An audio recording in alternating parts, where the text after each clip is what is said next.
إن الحمد لله نحمده ونستعينه ونؤمن به ونتوكل عليه ونعوذ بالله من شرور أنفسنا ومن سيئات أعمالنا من يهده الله فلا مضل له ومن يضلل فلا هادي له وأشهد أن لا إله إلا الله وحده لا شريك له وأشهد أن محمدا عبده ورسوله ورسله بالهدى ودين الحق ليظهره على الدين كله ولو كره المشركون اللهم صل على محمد وعلى آل محمد كما صليت على إبراهيم وعلى آل إبراهيم إنك حميد مجيد وبارك على محمد وعلى آل محمد كما باركت على إبراهيم وعلى آل إبراهيم إنك حميد مجيد أما بعد فإن خير الحديث كتاب الله فأحسن الهدي هدي محمد صلى الله عليه وسلم وشر الأمور محدثاتها وكل محدثة بدعة وكل بدعة ضلالة وكل ضلالة في النار يا أيها الذين آمنوا اتقوا الله حق تقاته ولا تموتن إلا وأنتم مسلمون أعوذ بالله من الشيطان الرجيم بسم الله الرحمن الرحيم وإذا سألك عبادي عني فإني قريب أجيب دعوة الداع إذا دعاني فليستجيبوا لي وليؤمنوا بي لعلهم يرشدون. പ്രിയമുള്ള സഹോദരങ്ങളെ സഹോദരിമാരെ, അല്ലാഹുവിൻ്റെ കൽപ്പനകളെ അങ്ങേയറ്റം സൂക്ഷ്മതയോടുകൂടി കൈകാര്യം ചെയ്യണമെന്നും തഖ്വയിൽ കൊണ്ട് ജീവിതത്തെ ചിട്ടപ്പെടുത്തണമെന്നും എന്നോട് നിങ്ങളോടും ആദ്യമായി ഉണർത്തുകയാണ്. അല്ലാഹുവിൻ്റെ കൽപ്പനകളെ ജീവിതത്തിൽ അകലം പാലിച്ച് അവൻ്റെ തൃപ്തിയോടുകൂടി ജീവിക്കുവാനും അവൻ്റെ റിള കരസ്ഥമാക്കിക്കൊണ്ട് കലിമത്തു ഷഹാദ ഉച്ചരിച്ചുകൊണ്ട് അള്ളാഹുവിൻ്റെ അടുക്കലേക്ക് മുഖ്ലിസായി മുത്തഖിയായി മുഹ്സിനായി യാത്ര ചെയ്യാനുള്ള വലിയ സൗഭാഗ്യം നൽകി അള്ളാഹു നമ്മെ എവരെയും അനുഗ്രഹിക്കുമാറാകട്ടെ. വിശുദ്ധ ഖുർആനിലെ 2-ാമത്തെ സൂറത്ത് അതിൻ്റെ 186-ാമത്തെ ആയത്ത് അല്ലാഹു സുബ്ഹാനഹു തആല വ്യക്തമാക്കുന്നു.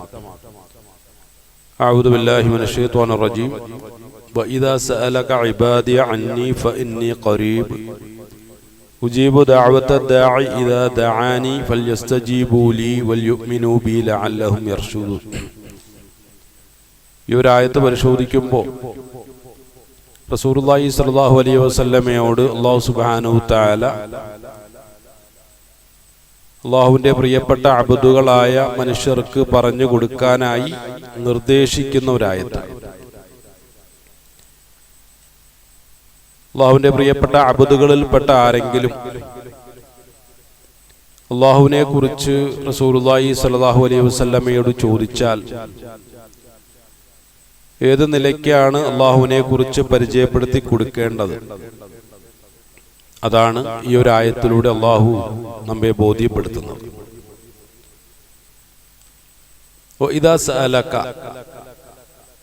താങ്കളോട് ചോദിക്കപ്പെട്ടാൽ, ഇബാദി, എൻ്റെ പ്രിയപ്പെട്ട അബ്ദുകൾ, അന്നി, എന്നെ കുറിച്ച് ചോദിച്ചാൽ,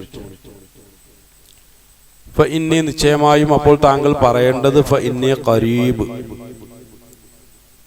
അവരുടെ ഖുർബാണ് ഞാനെന്ന് പറഞ്ഞു കൊടുക്കണം.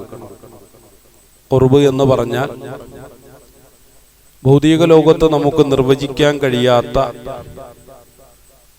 ഒരു സാഹിത്യവും ഇന്നേ വരെ വ്യാഖ്യാനിച്ചിട്ടില്ലാത്ത സ്നേഹത്തിൻ്റെതാണോ പ്രണയത്തിൻ്റെതാണോ അതല്ല അതിന് മക്കുറം എന്തെങ്കിലും ഒരു ആത്മബന്ധമുണ്ടെങ്കിൽ അതിൻ്റെതാണോ എന്നൊന്നും നമുക്ക് വ്യാഖ്യാനിക്കുക സാധ്യമല്ല. അത്രമാത്രമുള്ള ഒരു ആത്മബന്ധം എന്ന് പറഞ്ഞാൽ അതാണ് ഖുർബിയ്യ എന്ന് പറയുന്നത്. അപ്പം ആ നിലയ്ക്കുള്ള ഒരു ആത്മബന്ധമാണ് എൻ്റെ പ്രിയപ്പെട്ട അബ്ദുകളുമായി എനിക്കുള്ളത് എന്ന് പ്രവാചകരെ താങ്കളൊന്ന് പറഞ്ഞു കൊടുക്കണം എന്നാണ് അല്ലാഹു സുബ്ഹാനഹു തആല സൂചിപ്പിക്കുന്നത്.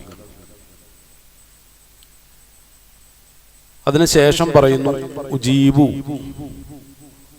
ഞാൻ ഉത്തരം കൊടുക്കാം, ദഅവത ദാഇ,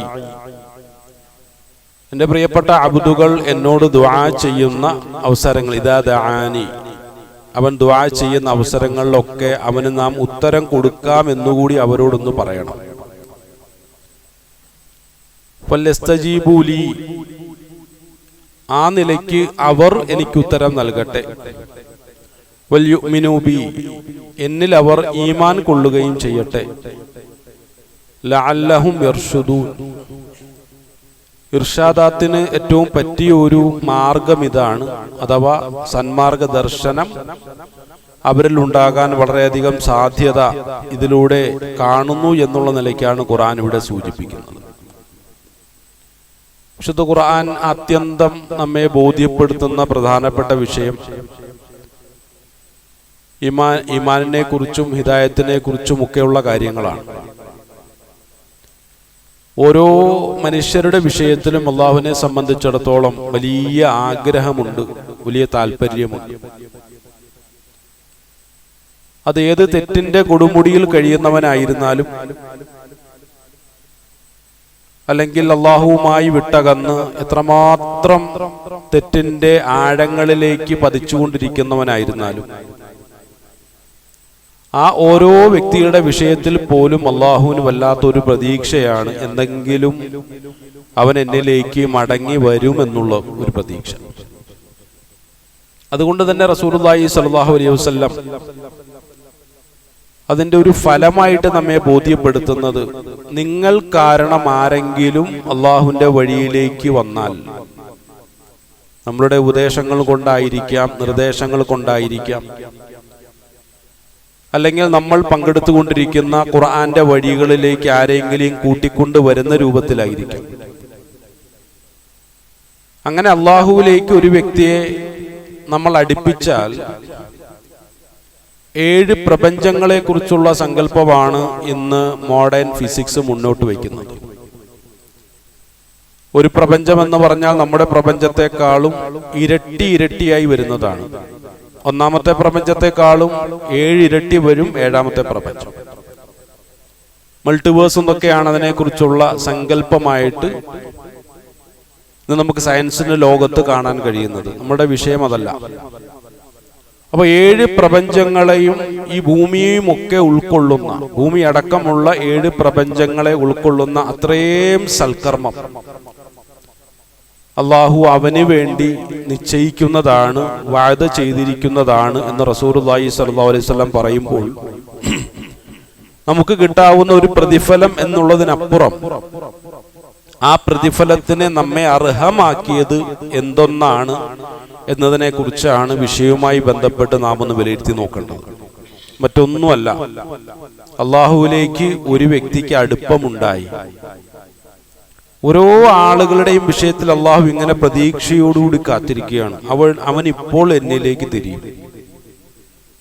അത്രമാത്രം നമ്മളിൽ നിന്നും അള്ളാഹു പ്രതീക്ഷിക്കുന്നുണ്ട് എന്നാണ് മനസ്സിലാക്കാൻ കഴിയുന്നത്. അതുകൊണ്ടാണ് വഅദ ചെയ്യുന്നത്. പ്രശ്നങ്ങളില്ലാത്ത ഒരു മനുഷ്യരും ഈ ലോകത്തില്ല. എല്ലാവരും പ്രശ്നങ്ങളിൽ അകപ്പെട്ടിരിക്കുകയാണ്. ഭൗതിക ലോകമെന്ന് പറഞ്ഞാൽ തന്നെ പ്രശ്നങ്ങളുടെയും പ്രയാസങ്ങളുടെയും ആശങ്കകളുടെയും ഒരു ലോകമാണ്. മനുഷ്യന്റെ ആഗ്രഹങ്ങൾ പൂർത്തീകരിക്കപ്പെടുക എന്ന് പറഞ്ഞാൽ വളരെ ചെറിയ നിലയ്ക്കു മാത്രമേ അത് പൂർത്തീകരിക്കപ്പെടുന്നുള്ളൂ എന്നുള്ളതാണ്. അപ്പൊ ആ ഒരു ലോകത്ത് കഴിഞ്ഞുകൂടുന്ന ഓരോ മനുഷ്യരും ആവശ്യക്കാരാണ്. ഒരുപാട് ആവശ്യങ്ങളുണ്ട്. അപ്പൊ അള്ളാഹു പറയുന്നു, എന്നിലേക്ക് നിങ്ങൾ അടുക്കാൻ തയ്യാറാണോ? അല്ലെങ്കിൽ അടുക്കാനുള്ള ഏറ്റവും നല്ല ഒരു ഭാഗമാണ്, ഒരു വഴിയാണത്. ആഗ്രഹങ്ങൾ ഒരുപാടുണ്ടല്ലേ, മുഖമൊക്കെ വാടിയിരിക്കുകയാണല്ലോ, ഒരുപാട് മനപ്രയാസങ്ങൾ ഉള്ളിൽ ഇങ്ങനെ തിങ്ങുന്നുണ്ടല്ലോ. വേറൊന്നും ചെയ്യണ്ട, എൻ്റെ അടുക്കലേക്കൊന്ന് വരാം. നിങ്ങൾ എന്നോട് എന്ത് ചോദിച്ചാലും അതെല്ലാം ഞാൻ തരാം. പക്ഷെ അതിന് ആത്മീയമായിട്ടുള്ള ചില മാനദണ്ഡങ്ങളുണ്ട്. കാരണം ഭാവിയെക്കുറിച്ച് അറിയാത്ത നിങ്ങളെ സംബന്ധിച്ചിടത്തോളം നിങ്ങൾ ചോദിച്ചതെല്ലാം ഞാൻ തന്നാൽ ഒരുപക്ഷെ അതിൻ്റെ പേരിൽ പിന്നീട് അതിനേക്കാൾ കൂടുതൽ വേദനിക്കേണ്ട ഒരു സാഹചര്യം നിങ്ങളുടെ ജീവിതത്തിൽ ഉണ്ടാവും. സമയത്തിനുള്ളിൽ ജീവിക്കുന്ന നിങ്ങൾക്കത് അറിയില്ല, എന്നാൽ സമയത്തിന് പുറത്ത് ജീവിക്കുന്ന എനിക്ക് നിങ്ങളുടെ ഭാവിയെ അറിയാം. അതുകൊണ്ട് ചോദിക്കുന്ന എല്ലാ കാര്യങ്ങളും അതേപടി നടപ്പിലാക്കി തരണമെന്ന് മാത്രം വാശി പിടിക്കരുത്. അത് ഈ നിലയ്ക്കല്ലെങ്കിൽ മറ്റൊരു നിലയ്ക്ക് എന്തുകൊണ്ടും നിങ്ങൾക്ക് നന്മകളായിട്ട് തന്നെ അവസാനം അത് ഭവിക്കും എന്ന വിഷയത്തിൽ യാതൊരു സംശയമില്ല. ഇതാണ് ദുആയുമായി ബന്ധപ്പെട്ട് അതിന്റെ ഇജാബത്തുമായി ബന്ധപ്പെട്ട അള്ളാഹുവിന്റെ ഒരു നിലപാടെന്ന് പറയുന്നത്. ചോദിച്ചാൽ അപ്പോൾ തന്നെ കിട്ടണം, അത് തന്നെ കിട്ടണമെന്ന് വാശി പിടിക്കരുത്. കാരണം അതിൽ കുറെ പ്രശ്നങ്ങൾ ഉണ്ടാകാം, അത് നിങ്ങൾക്ക് അറിയില്ലല്ലോ.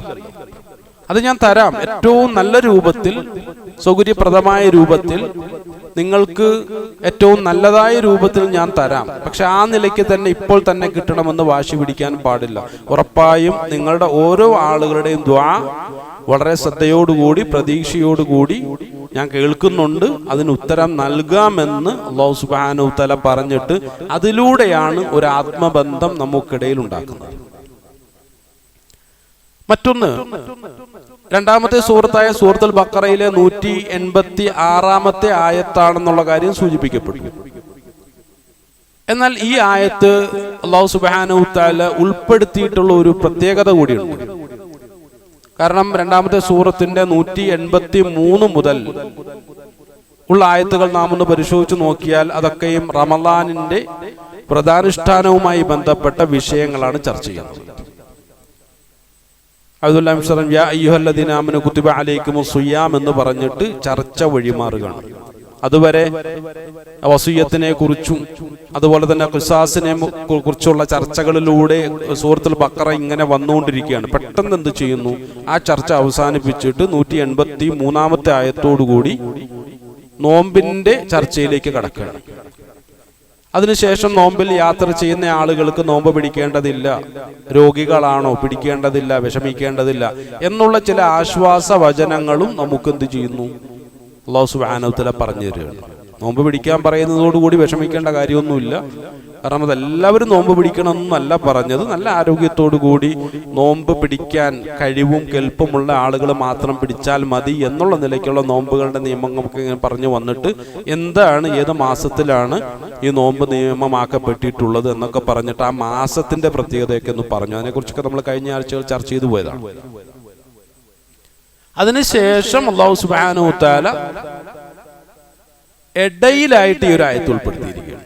അപ്പൊ നോമ്പുമായിട്ട് നേർക്കുനേരെ ബന്ധമുള്ള ഒരു ആയത്തല്ല എന്ന് നമുക്ക് തോന്നുമെങ്കിലും ഈ ആയത്തിന് ശേഷവും നോമ്പുമായി ബന്ധപ്പെട്ട ചർച്ചകളിലാണ്. കാരണം രാത്രികാലങ്ങളിൽ സ്ത്രീ പുരുഷ സംസർഗം അത് അനുവദനീയമാണോ എന്നുള്ള നിലയ്ക്കുള്ള ചർച്ചയും ഇടയത്താഴം എപ്പോഴാണ് അവസാനിപ്പിക്കേണ്ടത് എന്നുള്ള നിലയ്ക്കുള്ള ചർച്ചകളും നടത്തി അവസാനം ആ ഒരു പേജോടുകൂടി 187 ആയത്തോടുകൂടി നോമ്പിന്റെ ചർച്ച അവസാനിപ്പിക്കുന്നു. ഏതാണ്ട് 1.25 പേജിനെ ഉൾക്കൊള്ളുന്ന ചർച്ചകളാണ് റമളാനും നോമ്പുമായി ബന്ധപ്പെട്ട് അല്ലാഹു സുബ്ഹാനഹു വ തആല നടത്തുന്നത്. അതിനിടയിലാണ് ഈ ഒരു ആയത്ത് അല്ലാഹു സുബ്ഹാനഹു വ തആല അവിടെ വെച്ചിട്ടുള്ളത്.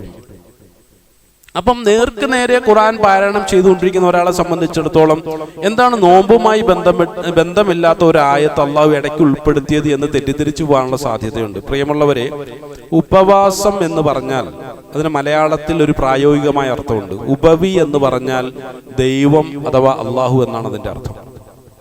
വാസം എന്ന് പറഞ്ഞാൽ ആ ദൈവത്തോടു കൂടി വസിക്കുക എന്നുള്ളതാണ്. അൽഹംദുലില്ലാഹ്, നമ്മൾ കുറച്ചു ദിവസങ്ങളായിട്ട് അള്ളാഹുവിനോടൊപ്പം വസിച്ചുകൊണ്ടിരിക്കുന്നവരാണ്. കാരണം നമുക്ക് ഹലാലായിട്ടുള്ളതെല്ലാം അള്ളാഹുവിന് വേണ്ടി മാറ്റി വെച്ചിട്ട് ഞാൻ കുറച്ചു സമയം അള്ളാഹുവിനോടൊപ്പം ഇരിക്കട്ടെ, എന്നെ ആരും വിളിക്കരുത്, ശല്യപ്പെടുത്തരുത്, ഞാൻ ഖുർആനുമായിട്ടുള്ള ആത്മബന്ധത്തിലാണ്, ദിക്റുമായി ബന്ധപ്പെട്ട ആത്മബന്ധത്തിലാണ്, എൻ്റെ ദുആയ്ക്ക് കുറച്ച് അളവ് കൂടുതലാണ്, മറ്റുള്ള മാസങ്ങളെക്കാളും എൻ്റെ നമസ്കാരങ്ങളുടെ എണ്ണങ്ങൾ പരിശോധിച്ചാൽ, സുജൂദുകളുടെ എണ്ണം പരിശോധിച്ചാൽ അതെല്ലാം കൂടുതൽ കൂടുതൽ വന്നുകൊണ്ടിരിക്കുന്ന ഒരു സമയം എന്ന് പറഞ്ഞാൽ ഞാനിപ്പോൾ എൻ്റെ അള്ളാഹുവിനോടൊപ്പമാണുള്ളത്, എന്നെ ആരും ശല്യപ്പെടുത്താൻ പാടില്ല. അതാണ് ഒരു അബദിന്റെ നിലപാടെന്നുള്ളത്. ആ നിലയ്ക്ക് കഴിഞ്ഞുകൂടുമ്പോൾ ശരിക്കും നോമ്പിന്റെ നിയമങ്ങളെ കുറിച്ച് അല്ലാഹു സുബ്ഹാനഹു വ തആല പറയുമ്പോൾ പലപ്പോഴും അത് ഭൗതികമായ പ്രവർത്തനങ്ങളായിട്ടാണ് വിലയിരുത്തപ്പെടുന്നത്. എന്നാൽ അതിന്റെ ഒരു ആത്മീയമായ ഒരു വശമുണ്ട്. ചുരുക്കം പറഞ്ഞാൽ നോമ്പിന്റെ ആത്മാവ് എന്താണെന്ന് ആരെങ്കിലും ചോദിച്ചാൽ ധൈര്യമായിട്ട് നമുക്ക് പറയാം, അത് രണ്ടാമത്തെ സൂറത്തായ സൂറത്തുൽ ബഖറയുടെ 186 ആയത്താണ് എന്ന് നമുക്ക് ധൈര്യമായിട്ട് പറയാം. നോമ്പിന്റെ ആത്മാവ് ഇതാണ് എന്ന് പറഞ്ഞാൽ, നോമ്പ് എന്ന് പറഞ്ഞാൽ എന്താണ്? നമ്മൾ നേരത്തെ സൂചിപ്പിച്ചതുപോലെ തന്നെ അള്ളാഹുവുമായിട്ട് വസിക്കുന്ന ഒരു സമയമാണ്. അള്ളാഹുവുമായിട്ടുള്ള വാസം എന്ന് പറഞ്ഞാൽ അത് സാധാരണ ഒരു ബന്ധമല്ല, വല്ലാത്തൊരു ആത്മബന്ധമാണ്. ലോകത്തൊരാൾക്കും നിർവചിക്കാൻ കഴിയാത്ത, നിശ്ചയിക്കാൻ കഴിയാത്ത, അളവുകളൊന്നും വിലയിരുത്തപ്പെടാൻ പറ്റാത്ത ഒരു ആത്മബന്ധമാണ് അത്. ഭൗതിക ലോകത്ത് അത്തരം ഒരു വിശദീകരണത്തിന് ആളുകൾ തയ്യാറായാൽ അവർ പരാജയപ്പെട്ടു പോകുമെന്ന വിഷയത്തിൽ യാതൊരു സംശയവുമില്ല. എന്തിനെക്കുറിച്ചാണ് പറഞ്ഞു വരുന്നതെന്ന് ചോദിച്ചാൽ, ഓരോ ആളുകളും ചിന്തിക്കുക, ഞാനും എൻ്റെ റബ്ബും തമ്മിലുള്ള ആത്മബന്ധത്തെക്കുറിച്ചാണ് ഈ പറഞ്ഞുകൊണ്ടിരിക്കുന്നത്. അത്രമാത്രം ഒരു ബന്ധമുണ്ടോ എന്ന് ചോദിച്ചാൽ അള്ളയാണ് ഈ ഒരു വിഷയം പറയുന്നത്. ഇനി വേറെ ആരും പറയേണ്ട ആവശ്യമില്ലല്ലോ. പലപ്പോഴും വിശുദ്ധ ഖുർആനിലെ പല ആയത്തുകളും നാം പരിശോധിച്ചു നോക്കുമ്പോൾ സ്വന്തം ആത്മാവിനോട് അതിക്രമം പ്രവർത്തിച്ചവരെ, ഏത് കൊടിയ തെറ്റിലും നിങ്ങൾ കഴിഞ്ഞുകൂടിയാലും അള്ളാഹുവിന്റെ റഹ്മത്തിന്റെ വിഷയത്തിൽ നിരാശപ്പെടല്ലേ എന്ന് അള്ളാഹു പറയുന്ന പല ആയത്തുകളും നമുക്ക് കാണാൻ കഴിയും. സൂറത്ത് സുമറിൽ അങ്ങനെ ഒരു ആയത്തുണ്ട്.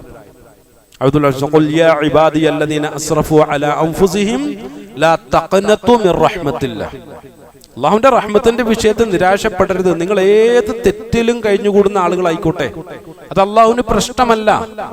പക്ഷെ അള്ളാഹുവിന്റെ റഹ്മത്ത് എനിക്ക് ലഭിക്കില്ല എന്ന് മാത്രം പറയരുത്. അത് അള്ളാഹുവിന് ഒരിക്കലും ഉൾക്കൊള്ളാൻ കഴിയാത്ത ഒരു കൊടിയ പാപമാണ് അത്തരം പറച്ചിലുകൾ. അതിനുശേഷം പറയുന്നത് എന്താണ്? നിങ്ങൾ ഏത് അവസ്ഥയിലായിരുന്നാലും എൻ്റെ അടുക്കലേക്ക് വരൂ, നിങ്ങളുടെ പാപങ്ങളെല്ലാം ഞാൻ പുറത്തു തരാം, എല്ലാ പാപങ്ങളും പുറത്തു തരാം. ഏത് കൊടിയ തെറ്റിലും നിങ്ങളെ കഴിഞ്ഞുകൂടിയിരുന്നാലും അവിടെ നിന്നൊക്കെ എൻ്റെ അടുക്കലേക്ക് ഒരു മടക്കത്തിന് നിങ്ങൾ തയ്യാറാണ്. നിങ്ങളുടെ എല്ലാ പാപങ്ങളും പുറത്തു തന്ന് എന്നോട് ചേർത്ത് നിർത്താൻ ഞാൻ തയ്യാറാണ് എന്ന് പറയുമ്പോൾ ആ ഒരു ബന്ധം എത്രത്തോളം ആയിരിക്കും? അതിന് സൂറത്തുൽ ഖാഫ് 50-ാമത്തെ സൂറത്താണ്. അതിന്റെ 16-ാമത്തെ ആയത്ത് നാം ഒന്ന് പരിശോധിച്ചു നോക്കുക. എന്താണ് അല്ലാഹു സുബ്ഹാനഹു വ തആല അതിലൂടെ പറയുന്നത്? അഊദു ബില്ലാഹി മിനശ് ശൈത്വാനിർ റജീം. വലഖദ് ഖലഖനൽ ഇൻസാന, മനുഷ്യരെ നാം ആണ് സൃഷ്ടിച്ചിട്ടുള്ളത്. ആ വിഷയത്തിൽ വേറെ ആരും അവകാശവാദം ഉന്നയിക്കേണ്ട ആവശ്യമില്ല. മനുഷ്യനെ നാം ആണ് സൃഷ്ടിച്ചിട്ടുള്ളത്. മറ്റൊന്ന് പ്രധാനപ്പെട്ടത് ഇതാണ്, വനഅലമു മാ തുവസ്വിസു ബിഹി നഫ്സു, അവന്റെ നഫ്സിന്റെ മന്ത്രണം എനിക്ക് കേൾക്കാൻ കഴിയും. ആ മനുഷ്യരുണ്ടല്ലോ, ഞാൻ സൃഷ്ടിച്ച എൻ്റെ ഏറ്റവും പ്രിയപ്പെട്ടവരായിട്ടുള്ള എൻ്റെ അബ്ദുകളായ, ഏറ്റവും അധികം ഞാൻ ആത്മബന്ധം ആഗ്രഹിക്കുന്ന എൻ്റെ പ്രിയപ്പെട്ട അത്യുത്കൃഷ്ടനായ ആ ഒരു സൃഷ്ടി, അവനോട് എത്രമാത്രം ഞാൻ അടുത്തിരിക്കുന്നു എന്ന് ചോദിച്ചാൽ അവന്റെ മനസ്സിന്റെ മന്ത്രണം എനിക്കറിയാം. പുറത്തൊരാളും കേൾക്കാതെ അവന്റെ മനസ്സിൽ മാത്രം ഉണ്ടാകുന്ന തേങ്ങലുകൾ എനിക്ക് കേൾക്കാൻ കഴിയും. അവന്റെ മനസ്സിന്റെ തേങ്ങലുകളെ കൃത്യമായ രൂപത്തിൽ എനിക്കറിയാൻ കഴിയും. അത് ചിലപ്പോ മാന്യതയെ നിലനിർത്തുന്നതിന് വേണ്ടി പുറത്താരോടും ചിലപ്പോ അവൻ പറയില്ല. ഒരാൾക്കും അറിയാത്ത അവന്റെ ആത്മരഹസ്യങ്ങൾ എനിക്കറിയാം. അങ്ങനെയുള്ളവനാണ് ഞാൻ. അല്ലാഹു പറയുകയാണ്, അവന്റെ മനസ്സിന്റെ മന്ത്രണം എനിക്കറിയാം. എന്തുകൊണ്ടാണെന്നറിയുമോ? വനഹ്നു അഖറബു ഇലൈഹി, സുബ്ഹാനല്ലാഹ്, അവനിലേക്ക് ഞാൻ ഏറ്റവും അടുത്തിരിക്കുകയാണ്. സുബ്ഹാനല്ലാഹ്, ഈ ഖുർബിയത്തിന്റെ ഏറ്റവും എക്സ്ട്രീം ലെവലാണ് അഖറബ് എന്നുള്ള പ്രയോഗം. അതാണ് അറബി ഭാഷാ ശാസ്ത്രജ്ഞന്മാർ വിശദീകരിക്കുന്നത്. ഖുർബിയത്ത് എന്ന് പറഞ്ഞാലും വല്ലാത്തൊരു ആത്മബന്ധമാണ്, അടുപ്പമാണ്. ലോകത്ത് ഭൗതികമായ തലത്തിൽ ആ ഒരു ബന്ധത്തെയോ സ്നേഹത്തെയോ നിർവചിക്കുക സാധ്യമല്ല. ഒരു ഭാഷയ്ക്കും സാധ്യമല്ല, ഒരു തത്വശാസ്ത്രത്തിനും സാധ്യമല്ല, ഒരു മനുഷ്യന്റെ സങ്കല്പങ്ങൾക്കും ഭാവനകൾക്കും സാധ്യമല്ല. അപ്പോഴാണ് വീണ്ടും അതിന്റെ എക്സ്ട്രീം ലെവൽ അല്ലാഹു സുബ്ഹാനഹു വ തആല അവതരിപ്പിക്കുകയാണ്. വനഹ്നു അഖറബു ഇലൈഹി, അവനിലേക്ക് ഏറ്റവും അടുത്തവൻ ഞാനാണ്. സുബ്ഹാനല്ലാഹ്, മിൻ ഹബിലിൽ വരീദ്, അവന്റെ ഹബിലിൽ വരീദിനോളം അവനോട് ഞാൻ അടുത്തിരിക്കുന്നു എന്ന് പറഞ്ഞാൽ, നമ്മളുടെ കണ്ഠനാടി എന്ന് പറയുന്ന ഒരു നാടിയോളം അടുത്തിരിക്കുന്നു എന്ന് പറഞ്ഞാൽ നമുക്ക് ഭൗതികമായ തലത്തിൽ എത്രമാത്രം സ്നേഹം പ്രകടിപ്പിക്കാൻ കഴിയും. റസൂലുള്ളാഹി സ്വല്ലല്ലാഹു അലൈഹി വസല്ലമയെ കുറിച്ച് പറയുമ്പോൾ ഹബീബുന റസൂലുള്ളാഹി സ്വല്ലല്ലാഹു അലൈഹി വസല്ലം എന്നാണ് നമ്മൾ പറയുക. ഹുബ്ബിന്റെ തലങ്ങളിലാണ് ആ ഒരു സ്നേഹം കൂടി കൊള്ളുന്നത്. റസൂലുള്ളാഹി സ്വല്ലല്ലാഹു അലൈഹി വസല്ലമയുടെ സ്നേഹത്തെ നമുക്ക് നിർവചിക്കാൻ കഴിയുമോ? സുബ്ഹാനല്ലാഹ്, അത് മറ്റൊരു വിഷയമാണ്.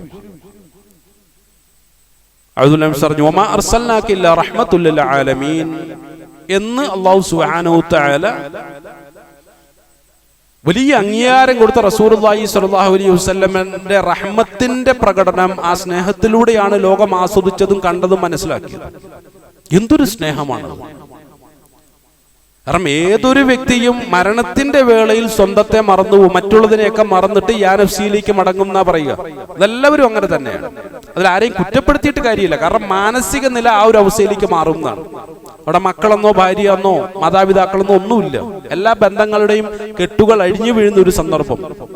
ആ സമയത്തും സുബ്ഹാനല്ലാഹ്, എൻ്റെ ഉമ്മത്ത് എന്ന് പറഞ്ഞുകൊണ്ടിരുന്ന ഒരു മഹാപ്രവാചകനുണ്ടെങ്കിൽ, ഒരു റഹ്മത്തിന്റെ ഉടമസ്ഥനുണ്ടെങ്കിൽ അത് അഥവാ റസൂലുള്ളാഹി സ്വല്ലല്ലാഹു അലൈഹി വസല്ലം. അതും നമുക്ക് നിർവചിക്കാൻ പ്രയാസമാണ്. കാരണം മരണത്തിന്റെ വേളയിലും എൻ്റെ ഉമ്മത്തി എന്ന് പറഞ്ഞു പോയല്ലോ, അതിനെ നിർവചിക്കാൻ പ്രയാസമാണ്. ഭൗതിക മാപിനികൾ കൊണ്ട് ഒരിക്കലും ആ ഒരു സ്നേഹത്തെയും അളക്കാൻ കഴിയില്ല. എന്നാലും അത് ഖുർബിയത്തിന്റെ തലമല്ല, അത് ഹുബ്ബിന്റെ അങ്ങേയറ്റമാണ് എന്ന് വേണമെങ്കിൽ നമുക്ക് പറയാം. ഇത് ഹുബ്ബിനെയും അത് ജീവിക്കും, ഹുബ്ബിനേക്കാളും എത്രയോ വലുതാണ്. അതുകൊണ്ട് തന്നെ പറഞ്ഞ ഭൗതികമായ മാവിനികൾ കൊണ്ട് ഒരിക്കലും ഈ ഒരു സ്നേഹത്തെയോ ഈ ഒരു ആത്മബന്ധത്തെ നമുക്ക് അളക്കുക സാധ്യമല്ല. ഹബ്ലുൽ വരീദ് എന്ന് പറഞ്ഞാൽ അത് മനുഷ്യന്റെ ശരീരത്തിന്റെ ഉള്ളിലെ ഒരു നാഡിയാണ്. സ്പൈനൽ കോഡ് എന്നൊക്കെ നമ്മൾ പറയുന്നത് പോലെ അതിനോളം അടുത്തിരിക്കുന്നു. ഇപ്പൊ റസൂലുള്ളാഹി സ്വല്ലല്ലാഹു അലൈഹി വസല്ലമയുടെ സഹാബത്ത് സ്നേഹം പ്രകടിപ്പിച്ചു. എങ്ങനെയാണ്? റസൂലുള്ളാഹി റിസാലത്തിനെ സ്വീകരിച്ചു. ഭൗതികമായ നിലയ്ക്കുള്ള സ്നേഹപ്രകടനം ഒന്ന് കെട്ടിപ്പിടിച്ചിട്ടുണ്ടാവും, ഒന്ന് ചുംബിച്ചിട്ടുണ്ടാവും.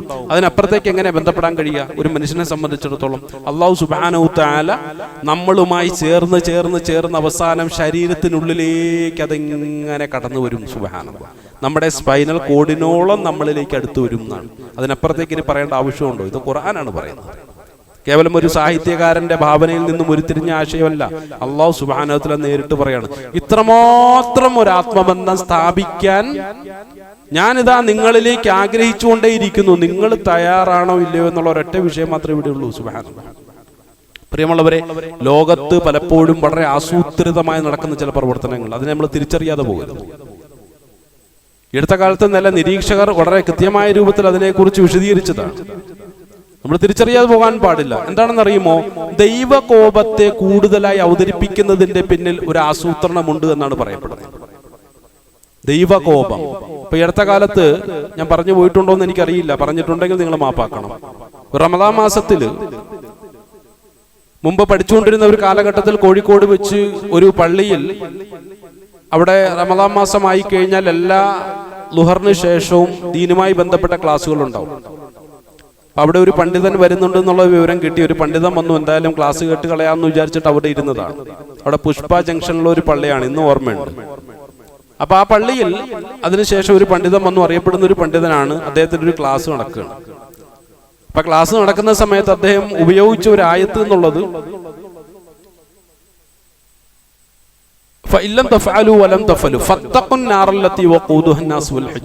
സൂറത്തുൽ ബഖറയിലുള്ള ഒരു ആയത്താണ്. എന്ന് പറഞ്ഞിട്ട് ഭയങ്കരമായൊരു ചർച്ച നടത്തി. അപ്പൊ എന്താ അതിൽ പറയപ്പെടുന്നത്? നരകത്തെ തൊട്ട് നിങ്ങൾ സൂക്ഷിച്ചോളി. അവിടെ കത്തിക്കുന്നത് കല്ലുകളും മനുഷ്യരെയുമാണ്. കത്തിക്കപ്പെടുന്നത് കല്ലുകളും മനുഷ്യരുമാണ്. അപ്പൊ അതുകൊണ്ട് ആ നരകം എന്നൊക്കെ പറഞ്ഞിട്ട് ഒരു ഭീതിജനകമായ ഒരു ചർച്ചയാണ് ആ ഒരു പണ്ഡിതൻ നടത്തി. അദ്ദേഹത്തിന്റെ നന്നായി സരസമായ രൂപത്തിൽ, അല്ലെ വളരെ ഗംഭീരമായ രൂപത്തിലൊക്കെ കാര്യങ്ങൾ സംസാരിക്കാൻ നല്ല കഴിവുള്ള ഒരു പണ്ഡിതനാണ്. അദ്ദേഹത്തിന്റെ സംസാരം കേട്ടപ്പോ ആ ക്ലാസ് കേട്ടിരുന്ന എല്ലാവരുടെ മുഖത്ത് ഭീതി നിഴലിക്കുന്നുണ്ട്, മനപ്രയാസം ഉരുണ്ടുകൂടുന്നുണ്ട്. ആരോടാ ഇത് പറഞ്ഞു കേൾപ്പിക്കുന്നറിയാമോ? നോമ്പം പിടിച്ച് നല്ല വെയിലുള്ള ഒരു കാലാവസ്ഥയാണ്. ആ വെയിലും കൊണ്ട് പള്ളിയിലേക്ക് വന്ന് അള്ളാഹുവിന്റെ മുന്നിൽ 2 റക്അത്ത് സുന്നത്ത് ആദ്യം നിർവഹിച്ചു, റവാത്തിബ്, അതിനുശേഷം ഫർദ് നമസ്കരിച്ചു, സുജൂദിൽ കിടന്ന് ദുആയും ചെയ്ത്, അതിനുശേഷം ദിക്റുകൾ ചെയ്ത് ദുആ ചെയ്ത്, അതിനുശേഷം വീണ്ടും അല്ലാഹു സുബ്ഹാനഹു വതആലയ്ക്ക് റമളാൻ മാസത്തിന്റെ ആവേശം കാരണം സുന്നത്ത് നമസ്കരിച്ച് കണ്ണീരണിഞ്ഞ് ദുആ ചെയ്തുകൊണ്ടിരിക്കുന്ന ആളുകളോട് പറഞ്ഞുകൊണ്ടിരിക്കുന്ന കാര്യം എന്താണ്? അള്ളാഹുവിന്റെ ഭീകരതയെ കുറിച്ചാണ്. നരകത്തിന്റെ ഭീകരത, മഹ്ശറയുടെ ഭീകരത, എന്തൊക്കെയായിരുന്നു ചർച്ച. ശരിക്കും ഈ പാവങ്ങളോട് പറയേണ്ടത് ഇതാണ്. പ്രിയമുള്ളവരെ, റസൂലുള്ളാഹി സ്വല്ലല്ലാഹു അലൈഹി വസല്ലം 2 നിലപാടുകൾ സ്വീകരിച്ചിട്ടുണ്ട്, യാതൊരു സംശയമില്ല. ഖുർആൻ പലപ്പോഴായിട്ട് അത് പരിചയപ്പെടുത്തുന്നതാണ്. അവിടുന്ന് ബഷീറായിട്ടും വരും, നദീറായിട്ടും വരും. ഇതെല്ലാ പ്രവാചകന്മാരും അങ്ങനെയാണ്. ബഷീറായിട്ടും വരും, നദീറായിട്ടും വരും. ബഷീർ എന്ന് പറഞ്ഞാൽ എന്താണ്? സന്തോഷ വാർത്ത അറിയിക്കുന്ന വ്യക്തി എന്നാണ്. ആ ഒരു മുഖം മൂടി അണിഞ്ഞുകൊണ്ട്, അല്ലെങ്കിൽ ആ ഒരു രൂപത്തിൽ റസൂലുള്ളാഹി സ്വല്ലല്ലാഹു അലൈഹി വസല്ലം കടന്നു വരും. അപ്പോൾ റസൂലുള്ളാഹി സ്വല്ലല്ലാഹു അലൈഹി വസല്ലം കേൾക്കാൻ കഴിയുന്നതൊക്കെ വളരെ സന്തോഷകരമായ വാർത്തകളായിരിക്കും. അതാർക്ക് വേണ്ടിയിട്ട്? മറ്റൊന്ന് നദീറാണ്, മുന്നറിയിപ്പാണ്. അതാർക്ക് വേണ്ടിയിട്ടാണ്? ഇത് 2 തരം ആളുകൾക്ക് വേണ്ടിയിട്ടായിരിക്കണമല്ലോ.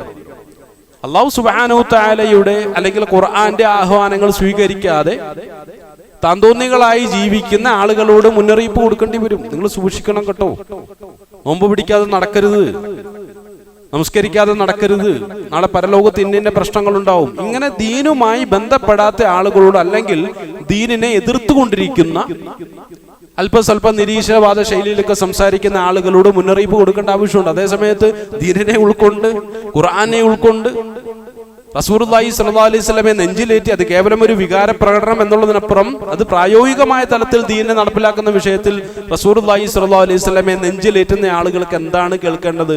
സന്തോഷ വാർത്തയാണ്. അവിടെ എന്താണ്? മരണത്തിന്റെ ഭീകരമായ വശങ്ങളല്ല, മരണത്തിനൊരു നല്ല വശം കൂടിയുണ്ട്. പ്രിയമുള്ളവരെ, ഖബറിലേക്ക് ഒരു മുഅ്മിൻ ചെന്നെത്തിയാൽ, അല്ലെങ്കിൽ ആ ചെന്നെത്തുന്നതിന് തൊട്ടു മുമ്പുള്ള അവസരം മുതൽ മരണത്തോടു കൂടി തന്നെ റസൂലുള്ളാഹി സ്വല്ലല്ലാഹു അലൈഹി വസല്ലം പറഞ്ഞ എന്താണ്? ജനാസയെ വെറുതെ വെച്ച് താമസിപ്പിക്കരുത്, ഇത്രയും പെട്ടെന്ന് കൊണ്ടുപോകണം. അത് അവന്റെ അവകാശമാണ്. ആ ഖബറിലെ ഏറ്റവും ആസ്വാദ്യകരമായ അനുഭവങ്ങൾ എന്നുള്ള അവന്റെ അവകാശമാണ്. നിങ്ങൾ വെച്ച് താമസിപ്പിക്കാൻ പാടില്ല. ഈ മയ്യത്തിനെങ്ങാനും സംസാരിക്കാൻ കഴിയുമെങ്കിൽ അദ്ദേഹം വൈകും തോറും അതിശക്തമായ രൂപത്തിൽ അവിടെയുള്ള മുഴുവൻ ആളുകളുടെ കയർത്തേനെ. എന്തിനാണ് എന്നെ വെച്ച് താമസിപ്പിക്കുന്നത്? ഇത്രയും പെട്ടെന്ന് എന്നെ ഖബറിലേക്ക് ഒന്ന് കൊണ്ടുപോകും. എന്റെ സൗഭാഗ്യങ്ങളൊക്കെ എന്നെയും കാത്ത് അവിടെ ഇരിക്കുകയാണ്. റസൂലുള്ളാഹി സ്വല്ലല്ലാഹു അലൈഹി വസല്ലം മരണത്തെക്കുറിച്ച് രണ്ട് രൂപത്തിൽ പറഞ്ഞു. അതിന്റെ ഏറ്റവും സൗഭാഗ്യകരമായിട്ടുള്ള ഒരു അനുഭവത്തെക്കുറിച്ച് പറഞ്ഞപ്പോ, ആ ആത്മാവിനെയും കൊണ്ട് മലായിക്കത്തുകൾ മലക്കൽ മൗത്ത് കടന്നു പോകുമ്പോ എല്ലാ മലായിക്കത്തുകളും എല്ലാ പ്രപഞ്ചങ്ങളിലും കാത്തിരുന്നു കൊണ്ട് വാതിലുകളൊക്കെ മലർക്കെ തുറന്നിട്ടിട്ട്, പടച്ചവനെ, ഈ പരിശുദ്ധമായ ആത്മാവിനെ ഞങ്ങളുടെ അടുക്കിലേക്ക് കൊണ്ടുപോരാമോ എന്ന് ചോദിച്ചിട്ട് ദുആ ചെയ്തുകൊണ്ട്, സ്വാഗത ഗാനങ്ങൾ ആലപിച്ചുകൊണ്ട്, എല്ലാവിധ ആശീർവാദങ്ങളും അനുഗ്രഹങ്ങളും, അങ്ങനെ അതിനു വേണ്ടിയിട്ടുള്ള ദുആയുമായിട്ട് മലക്കുകൾ കാത്തിരിക്കുകയാണ്, വലിയ കാഴ്ച കാണുന്നതിന് വേണ്ടി. നമുക്കെന്താ ഇത് ചർച്ച ചെയ്യാൻ ഇത്ര വലിയ ബുദ്ധിമുട്ട്? മരണത്തിന്റെ ഭീകരത, മരണത്തിന്റെ ബുദ്ധിമുട്ട്, അത് അങ്ങനെയാണ് ഇങ്ങനെയാണ്. ചുരുക്കം പറഞ്ഞാൽ, ഇത്തരം ചർച്ചകൾ കൂടുന്നത് കാരണം ഇസ്ലാമിക മേഖലയിൽ നിന്നും ആളുകൾ ഓടി രക്ഷപ്പെടുകയാണ്. കുറെ കാലമായി ഈ ചർച്ചകൾ കേട്ട് ഒരു സമാധാനമില്ല. ഒരല്പം സമാധാനം കിട്ടാൻ വേണ്ടി പള്ളിയിലേക്ക് പോകും. അവിടെ പോകുമ്പോ ഈ സൈസ് ചർച്ചകളാണ്. പ്രിയമുള്ളവരെ, പകലന്തിയോളം നോമ്പെടുക്കാനുള്ള പ്രാപ്തി നമുക്കുണ്ടെങ്കിൽ, വിശുദ്ധമായ പള്ളിയിൽ നിന്നുകൊണ്ട് അല്ലാഹു സുബ്ഹാനഹു തആലയ്ക്ക് വേണ്ടി മാത്രം റുകൂഉ സുജൂദുകൾ നിർവഹിച്ചുകൊണ്ട് തറാവീഹ് നമസ്കാരം നിർവഹിക്കാനുള്ള പ്രാപ്തിയും താല്പര്യവും നമുക്കുണ്ടെങ്കിൽ, പ്രിയമുള്ളവരെ, അള്ളാഹുവിന്റെ മുന്നിൽ കൈ ഉയർത്തിക്കൊണ്ട് കണ്ണീർ വാർത്തുകൊണ്ട് ദുആ ചെയ്യാനുള്ള ഒരു മാനസികാവസ്ഥയിലാണ് നമ്മൾ ഉള്ളതെങ്കിൽ, നമ്മൾ ആരെയാണ് ഭയപ്പെടേണ്ടത്? അവിടെ എന്ത് ചെയ്യേണ്ടി വരും? ശത്രുക്കളെ ഭയന്ന് അബൂബക്കർ സിദ്ദീഖ് റളിയല്ലാഹു അൻഹു ഒരു അല്പം മാനസികമായി തളർന്നപ്പോ ലാ തഖഫ് ഇന്നല്ലാഹ മഅനാ എന്ന് പറഞ്ഞു കൊടുത്ത റസൂലുള്ളാഹി സ്വല്ലല്ലാഹു അലൈഹി വസല്ലമയുടെ അധ്യാപനം വിശുദ്ധ ഖുർആനിലെ സൂറത്ത് തൗബയിലെ 40-ാമത്തെ ആയത്ത് വായിച്ചു നോക്കണം. നമ്മൾ എത്ര പ്രതീക്ഷാ നിർഭരമായ രൂപത്തിലാണ് ആയത്തുകൾ നമ്മളോട് സംവദിക്കുന്നത്. ഭയപ്പെടേണ്ട അള്ളയുണ്ട്. ആരാണ് നിങ്ങളെ ഭയപ്പെടുത്തുന്നത്? ആ ഭയപ്പാടെല്ലാം ഒഴിവാക്കുക. ആദം നബി അലൈഹി സ്വലാം അല്ലാഹു സുബ്ഹാനഹു വ തആല പറഞ്ഞത് എന്താണ്? ഫഇമ്മാ യഅതിയന്നകും മിന്നി ഹുദാ ഫമൻ തബിഅ ഹുദായ ഫലാ ഖൗഫുൻ അലൈഹിം വലാ ഹും യഹ്സനൂൻ. ഹിദായത്തിനെ പിൻപറ്റാൻ തയ്യാറുള്ള ആരെങ്കിലും ഉണ്ടെങ്കിൽ അവരോടൊന്ന് പറയൂ. വിശുദ്ധ ഖുർആൻ സൂചിപ്പിക്കുകയാണ്, അവരോടൊന്ന് പറയൂ, അവരുടെ ഖൗഫും ഹുസ്നും ഒക്കെ മാറ്റിക്കോളൂ. ഇനി അവരോടൊപ്പം അല്ലാഹുണ്ട്, അള്ളാഹുവിന്റെ ഖുർബിയത്തുണ്ട്. ഇനി ആരെ പേടിക്കാനാണ്? ആരാണ് നമ്മളെ പറഞ്ഞ് ഭയപ്പെടുത്തുന്നത്? നരകത്തിന് ഇന്ധനമാകാൻ തൽക്കാലം എനിക്ക് സൗകര്യമില്ല എന്ന് ഇത്തരം ചിന്തകളോട് പ്രതികരിക്കാൻ നമ്മൾ തയ്യാറാകണം. പറഞ്ഞു വന്നത്, ലോകത്ത് ആസൂത്രിതമായൊരു നീക്കം നടക്കുന്നുണ്ട്. എന്താണെന്നറിയുമോ? ദൈവകോപത്തെ കുറിച്ച് കൂടുതലായി പ്രചരിപ്പിക്കണം. അത്തരം പ്രചാരണങ്ങൾ നടക്കണം. എന്തിനാണെന്നറിയുമോ?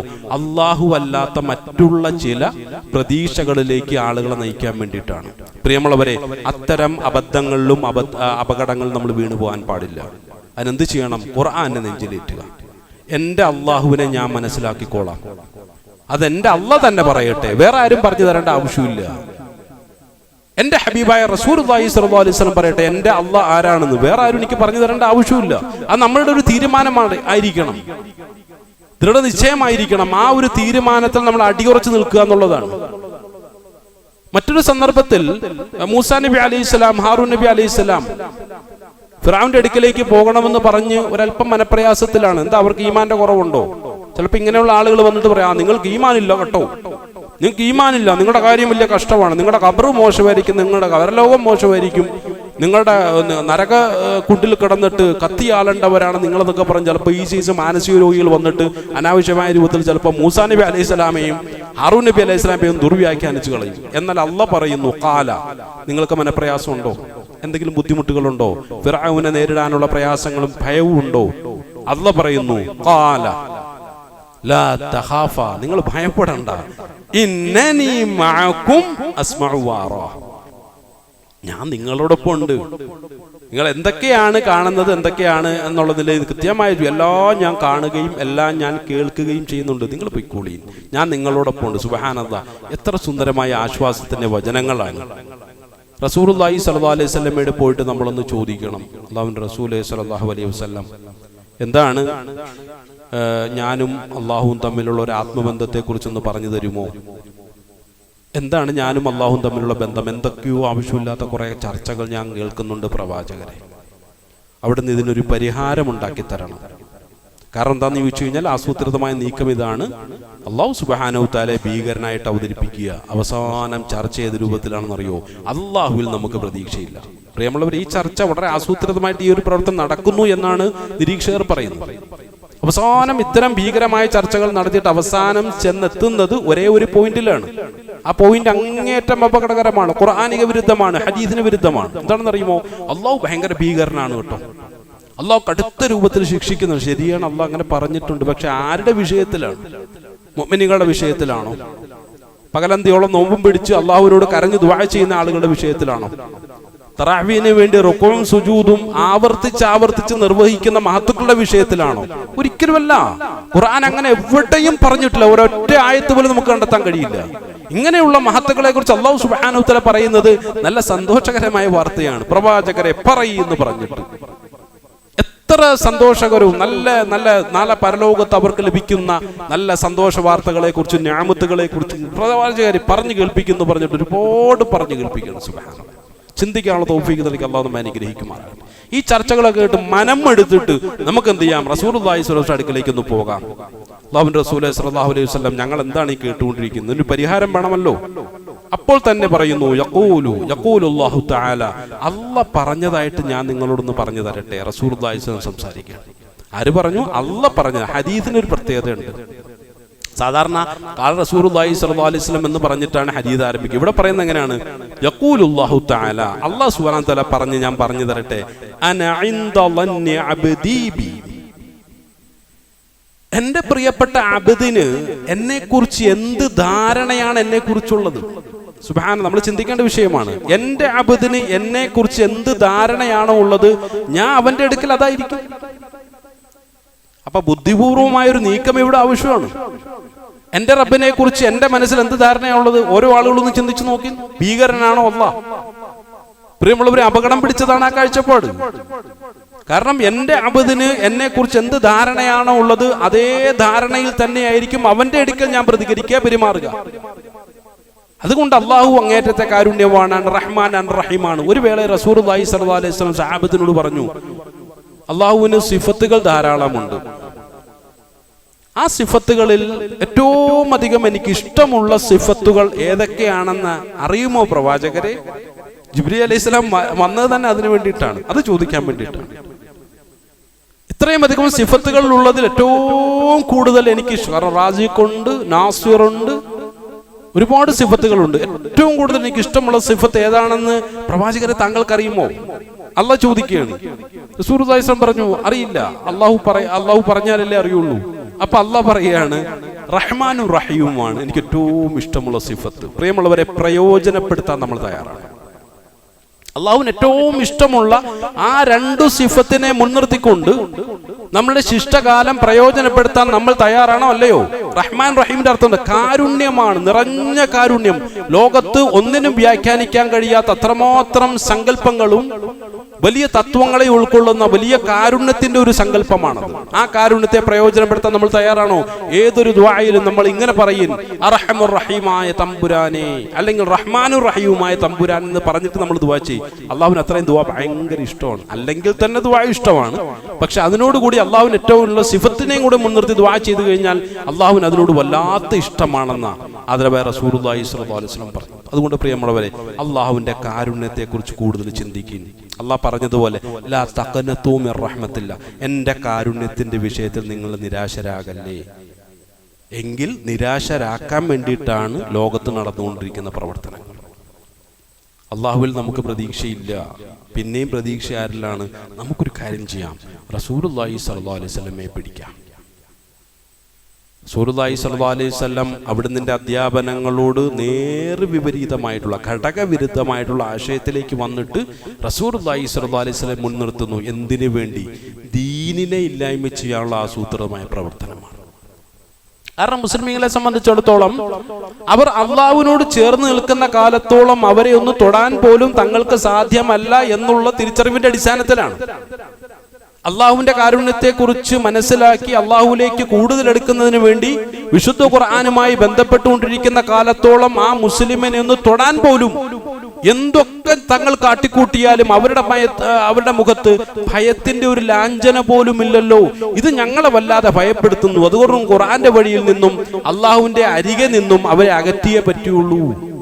അതിനു വേണ്ടിയിട്ടുള്ള ആസൂത്രിതമായിട്ടുള്ള ശ്രമങ്ങൾ എന്താണ് അതിന്റെ ഭാഗമായി നടന്നുകൊണ്ടിരിക്കുന്നത്? ദൈവത്തെക്കുറിച്ചുള്ള ഭീകരമായ സംസാരങ്ങളാണ്. അള്ളാഹുവിന്റെ റഹ്മത്തിനെ നിരാശപ്പെടുത്തുന്ന രൂപത്തിലുള്ള ചർച്ചകളാണ്. പലപ്പോഴും പല ആളുകളും പറയാറുണ്ട്, ദീനിനെ കുറിച്ച് പഠിക്കാൻ വേണ്ടി ഞങ്ങൾ ദീനിന്റെ വഴിയിലേക്ക് പോകും, അവിടെ കേൾക്കുന്ന അള്ളാഹുവിനെ കുറിച്ചുള്ള ഭീകരമായ വർത്തമാനങ്ങളാണ്, ഞങ്ങൾ ദീനിൽ നിന്നും അകന്നു പോകും. എത്ര ശരിയായ രൂപത്തിലാണ് ആസൂത്രണം ഇവിടെ നടന്നുകൊണ്ടിരിക്കുന്നത്. പ്രിയമുള്ളവരെ, അള്ളാഹുവിനെ അറിയണോ? ഖുർആനിലേക്ക് കടന്നു വരിൻ. അതിലെ റസൂലുള്ളാഹി സ്വല്ലല്ലാഹു അലൈഹി വസല്ലമയുടെ അധ്യാപനങ്ങളിലേക്ക് കടന്നു വരിൻ. അല്ലാഹു സുബ്ഹാനഹു വ തആല കാര്യങ്ങളെ ശരിയാം വിധം മനസ്സിലാക്കുന്ന നല്ല ആളുകളുടെ കൂട്ടത്തിൽ ഉൾപ്പെടുത്തി നമ്മെ ഏവരെയും അനുഗ്രഹിക്കുമാറാകട്ടെ.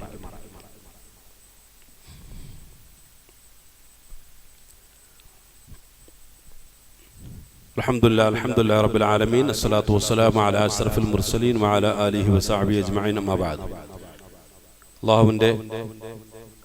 അള്ളാഹുവിൻ്റെ അങ്ങേറ്റം സൂക്ഷ്മതയോടുകൂടി നമ്മുടെ ജീവിതത്തെ മുന്നോട്ട് നയിക്കാൻ നമ്മൾ തയ്യാറാകണം. തഖ്വയിൽ കൊണ്ട് ജീവിതത്തെ ചിട്ടപ്പെടുത്തണമെന്ന് ഒന്നുകൂടി ഉണർത്തുകയാണ്.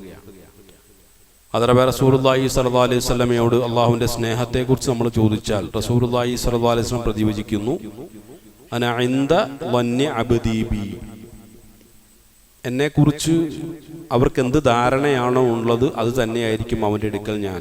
അതിനുശേഷം അള്ളാഹു വീണ്ടും പറയുകയാണ്, വ അന മഅഹു ഇദാ ദക്കറനി. എന്നെ ഓർത്തുകൊണ്ടിരിക്കുന്ന സമയത്തെല്ലാം ഞാൻ അവനോടൊപ്പം ഉണ്ടാവും. സുബ്ഹാനല്ലാഹ്. അപ്പോൾ അള്ളാഹു നമ്മളോടൊപ്പം ഉണ്ടെന്നർത്ഥം. അള്ളാഹുവിന് വലിയ ഇഷ്ടമാണ് ഇത്തരം ചർച്ചകൾ. അള്ളാഹുവിനെ കുറിച്ചുള്ള നല്ല ചർച്ചകൾ അള്ളാഹുവിന് വലിയ ഇഷ്ടമാണ്. അള്ളാഹു നമ്മളോട് ചേർന്നിരിക്കുകയാണെന്ന് വിചാരിക്കുക.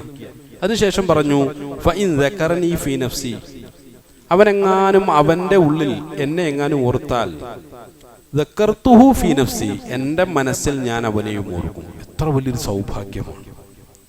വിശുദ്ധ ഖുർആൻ രണ്ടാമത്തെ സൂറത്തുൽ ബഖറയിൽ അല്ലാഹു സുബ്ഹാനഹു വ തആല ഒരു ഭാഗത്ത് പറഞ്ഞിട്ടുള്ളത്, അഊദു ബില്ലാഹി മിനശ് ശൈത്വാനിർ റജീം, ഫദ്കുറൂനി അദ്കുറുക്കും. നിങ്ങൾ എന്നെ ഓർക്കാമോ, ഞാൻ നിങ്ങളെയും ഓർക്കാം. വലിയ മഹത്വമല്ലേ പ്രിയമുള്ളവരെ? എന്നെപ്പറ്റി ഇപ്പൊ അള്ളാഹു ഓർത്തുകൊണ്ടിരിക്കുകയാണെന്ന് പറഞ്ഞാൽ എത്രമാത്രം ഞാൻ മഹത്വവൽക്കരിക്കപ്പെടുന്നു എന്നുള്ളതാണ്. അപ്പൊ അള്ളാഹു പറയുന്നത് എന്താണ്? അവൻ എന്നെ ഓർത്താൽ ഞാൻ അവനെയും ഓർക്കാം. വഇൻ ദക്കറനി ഫീ മലഇൻ, ഒരു സദസ്സിൽ വെച്ച് അവൻ എന്നെ ഓർത്താൽ ദക്കർതുഹു ഫീ മലഇൻ ഖൈറും മിൻഹും, അതിനേക്കാൾ വലിയ മഹത്തരമായ സദസ്സിൽ ഇരുന്നിട്ടാണ് അവന്റെ കാര്യം ഞാൻ പറയുക. സുബ്ഹാനല്ലാഹ്. ഒരു സദസ്സിൽ ഇരുന്നിട്ട് ഇപ്പോൾ നമ്മളെ കുറിച്ചൊക്കെ അല്ലാഹു സുബ്ഹാനഹു വ തആല ഇതിനേക്കാൾ മഹത്തരമായ കോടാനുകൂടി മലായിക്കത്തിന്റെ സദസ്സിൽ ഇരുന്നിട്ട് പറയുകയാണ്. ഓരോ ആളുകളുടെ പേര് പറഞ്ഞിട്ട് എത്ര ആവേശത്തോടു കൂടിയാണ്. സാധാരണ ചിലപ്പോൾ അറിയാതെ ഉറങ്ങുന്ന ആളുകൾ വരെ അള്ളാഹുവിനെ കുറിച്ച് കേട്ടപ്പോൾ, അവന്റെ റഹ്മത്തിനെ കുറിച്ച് കേട്ടപ്പോൾ വലിയ ആവേശത്തോടുകൂടി ഉണർന്ന് ഇങ്ങനെ ഇരിക്കുകയാണ്. ഇതൊക്കെ അള്ളാഹ് അറിയത്തുണ്ട്. കാരണം എന്താണ്? നമ്മുടെ ഹബിൽ വരീദിനേക്കാൾ നമ്മളോട് അടുത്ത് അള്ളാഹുവിന് എന്ത് ചെയ്യാം? നമ്മുടെ മനസ്സിന്റെ താല്പര്യങ്ങളും ആവേശങ്ങളും നന്നായിട്ട് അറിയാൻ പറ്റും. അള്ളാഹു സുബ്ഹാനഹു വ തആല കബൂൽ ചെയ്യുമാറാകട്ടെ. അത്രമാത്രം ഉന്നതമായ ഒരു സദസ്സിലിരുന്നു കൊണ്ട് ഞാൻ അവനെ ഓർക്കുമെന്ന് പറഞ്ഞു. അതിനുശേഷം അള്ളാഹു പറയാണ്, വഇൻ തഖറബ ഇലയ്യ ബിശിബിരിൻ തഖറബ്തു ഇലൈഹി ദിറാഅ. അവൻ എന്നോടെങ്ങാനും ഒരു ചാണിന്റെ അളവിൽ, അല്ല ഒരു മുഴത്തിന്റെ അളവിൽ എന്നോടെങ്ങാനും അവൻ അടുത്താൽ, അല്ലാഹു സുബ്ഹാനഹു വ തആല വഇൻ തഖറബ ഇലയ്യ ദിറാഅ, ഞാൻ എന്ത് ചെയ്യും? അവനോട് ഒരു ചാണിന്റെ അളവിൽ, തഖറബ്തു ഇലൈഹി ദിറാഅ, അവനോട് ഞാൻ ഒരു ചാണിന്റെ അളവ്. അപ്പൊ ഞാനും അവനും തമ്മിൽ ഒരു ചാണിന്റെ അളവ് മാത്രമേ ഉണ്ടാവുള്ളൂ. നമ്മളെടുക്കാൻ ശ്രമിച്ചു, പക്ഷെ അള്ളാഹുവിനെ തോൽപ്പിക്കാൻ ശ്രമിച്ചാൽ നടക്കില്ല എന്നാണ്. നമ്മളെടുത്തപ്പോ അളന്ന് നോക്കിയപ്പോ ഒരു മുഴത്തിന്റെ അളവുണ്ട്. അള്ളാഹു നമ്മളുള്ള ആ ഒരു അടുപ്പം പരിശോധിച്ച് നോക്കുമ്പോൾ ഒരു ചാണിന്റെ അളവ്. അപ്പൊ നമുക്ക് നാണം തോന്നുമല്ലോ, നമ്മൾ എന്താണ് നമ്മൾ ഇവിടെ പരാജയപ്പെട്ടു പോയി. ഉടനെ നമ്മൾ എന്ത് മാറ്റം വരുത്തുപോയി, തഖറബയിലെ ദിറാ. ഉടനെ ഞാൻ എന്ത് ചെയ്തു, അള്ളാഹുവിനോട് പെട്ടെന്ന് തന്നെ ചേർന്നു. പടച്ചവനെ നീ എന്നെ തോപ്പിച്ചോ, ഞാൻ നിന്നോട് കുറച്ചുകൂടി അടുക്കാൻ ശ്രമിക്കട്ടെ. അപ്പോൾ ഞാനും അള്ളാഹും തമ്മിൽ ഒരു ചാണിന്റെ അളവാണുള്ളത്. പെട്ടെന്ന് ഞാൻ അള്ളാഹുലേക്ക് നോക്കിയപ്പോൾ വീണ്ടും എന്ത് ചെയ്തു, ഞാൻ ഞെട്ടിപ്പോയി. തഖറബതു ഇലൈഹി ബാഅ, എന്നിലേക്ക് ഒരു മാറെടുത്ത് അള്ളാഹ് ചേർന്ന് നിൽക്കുകയാണ് എന്നോട്. സുബ്ഹാനല്ലാഹ്. ബന്ധത്തിന്റെ വിഷയത്തിലും അടുപ്പത്തിന്റെ വിഷയത്തിലും ഒരിക്കലും നമ്മൾ ശ്രമിച്ചാൽ അള്ളാഹുവിനെ തോൽപ്പിക്കാൻ സാധ്യമല്ല എന്നുള്ളതാണ് ഹദീസ് പറയുന്നത്. ഇത് കണ്ടപ്പോൾ നമ്മൾ എന്ത് ചെയ്തു, എങ്കിൽ അള്ളാഹുവിന്റെ അടുക്കിലേക്ക് ഒന്ന് പോയി കളയാമെന്ന് വിചാരിച്ചു. അങ്ങനെ പിന്നെ അതാനി യംഷി, നമ്മൾ അള്ളാഹുലേക്ക് ഇങ്ങനെ നടന്നു പോവാണ്. അതൈതുഹു ഹർവല, നമ്മൾ നോക്കുമ്പോൾ അള്ളാഹു നമ്മളിലേക്ക് അടുക്കാൻ വേണ്ടി ഓടി വരികയാണ്. സുബ്ഹാനല്ലാഹ്. ഇതാണ് ഈ ഹദീസ് ആരംഭിക്കും തന്നെ, എന്താണോ എന്നെ കുറിച്ച് എൻ്റെ അബ്ദ് ചിന്തിക്കുന്നത് അത് തന്നെയായിരിക്കും അവൻ്റെ അടുക്കൽ ഞാൻ എന്ന് പറയുന്ന നിസ്സാരമായ വിഷയമാണോ? അതുകൊണ്ട് പ്രിയമുള്ളവരെ, ഏറ്റവും നല്ല സങ്കല്പങ്ങൾ. ഖുർആൻ എന്താണോ ഒരു മുഅ്മിനെ കുറിച്ചും നല്ലൊരു അബ്ദിനെ കുറിച്ചും പറയുന്നത്, ആ ഒരു മാനസാവസ്ഥയിലേക്ക് നമ്മൾ മടങ്ങി വരിക. ഇനി ഏത് കൊടിയ തെറ്റിൽ നമ്മൾ അകപ്പെട്ടാലും ഒന്നും ഭയപ്പെടേണ്ട ആവശ്യമില്ല, നിരാശപ്പെടേണ്ട ആവശ്യമില്ല. സന്തോഷത്തോടെ ലോകം മുഴുവൻ നമ്മളെ എതിർത്താലും, നമ്മളെ ആക്ഷേപിച്ചാലും, നമ്മളെ കൊള്ളരുതാത്തവനെന്ന് വിലയിരുത്തിയാലും, എൻ്റെ ഖുർആനുള്ളിടത്തോളം, എൻ്റെ ഹബീബായ റസൂലുള്ളാഹി സ്വല്ലല്ലാഹു അലൈഹി വസല്ലമയുടെ ആദരവായ നുബൂവത്തിൻ്റെ ഹദീസുകൾ ഇവിടെ ഉള്ള കാലത്തോളം എനിക്കൊരാളെയും പരിഗണിക്കേണ്ട കാര്യമില്ല എന്ന ആത്മവിശ്വാസത്തോടു കൂടി നമ്മളിലേക്ക് അങ്ങേയറ്റം അടുക്കാൻ ആഗ്രഹിച്ചുകൊണ്ടിരിക്കുന്ന, ഓരോ നിമിഷവും നമ്മളിലേക്ക് അടുക്കാൻ ആഗ്രഹിച്ചുകൊണ്ടിരിക്കുന്ന അള്ളാഹുവിലേക്ക് കൂടുതൽ എടുത്തുകൊണ്ട് അവൻ്റെ അടുപ്പത്തെ കൂടുതൽ ദൃഢമാക്കാൻ വേണ്ടിയിട്ടുള്ള വലിയ പരിശ്രമങ്ങൾ നമ്മൾ നടത്തണം. അതിന് ഏറ്റവും നല്ല ഒരു അസുലഭ മുഹൂർത്തത്തിലാണ് അൽഹംദുലില്ലാ നമ്മൾ കഴിഞ്ഞുകൊണ്ടിരിക്കുന്നത്. ഈ ശിഷ്ടമായ ഇനിയുള്ള സമയങ്ങളെ അവനുമായിട്ട് കൂടുതൽ എടുക്കുന്നതിന് വേണ്ടി പരമാവധി നമ്മൾ വിനിയോഗിക്കുക. അല്ലാഹു സുബ്ഹാനഹു വ തആല അങ്ങനെയുള്ള സൗഭാഗ്യവന്മാരുടെ കൂട്ടത്തിൽ ഉൾപ്പെടുത്തി നമ്മെ ഏവരെയും അനുഗ്രഹിക്കുമാറാകട്ടെ. നമ്മളിൽ നിന്ന് വന്നു പോയിട്ടുള്ള വലുതും ചെറുതുമായ മുഴുവൻ പാപങ്ങളെയും അല്ലാഹുവിൻ്റെ മഹത്തായ അനുഗ്രഹം കൊണ്ട് വിട്ടുകൊടുത്ത് മാപ്പാക്കി തരുമാറാകട്ടെ.